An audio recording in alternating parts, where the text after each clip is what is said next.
Pagkinanyusin na masa, kwentong bawat Juan, kwento natin lahat. Si Juan bumangon, pagod na sa kahapon. Kahit sipag at tiyaga, gutom pa rin ang hapunan. Sa mesa ng gobyerno, pera lang ang handa. Habang ang mamamayan, mumulang ang nagdadama. Kwento ni Juan, laging nahuhuli. Sa laban ng buhay, lagi siyang ape. Kwento ni Juan, sigaw ng bayan. Kailan pa maririnig ng bulok na pamahalaan? Pera ng bayan, saan napunta? Sa bulsa na iilan habang tayo nagturusa. Mga proyekto raw, pero papel lang pala.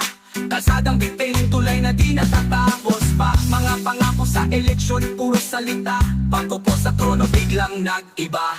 Kwento ni Juan, laging nahuhuli. Sa laban ng buhay, lagi siyang ape. Kwento ni Juan, sigaw ng bayan. Kailan pa maririnig ng bulok na pamahalaan? Pera nagbabayad ng buwis taon-taon, pero ang serbisyo laging bitin at kulang. Hospitals walang gamot, eskwela walang libro, pero ang mansyon nila laging bago-bago. Sa bawat korupsyon, dugo ang kabayaran. Pasan ng masa, di na mabilang ang sugatan. Ngunit si Juan, hindi titigil lumaban. May apoy sa puso, dala ng bayanihan. Kahit magulo, may pag-asa pa rin. Kung magkakapit-bisig, pabangon ng bansa natin. Ito ang kwento, kwento ng lahat.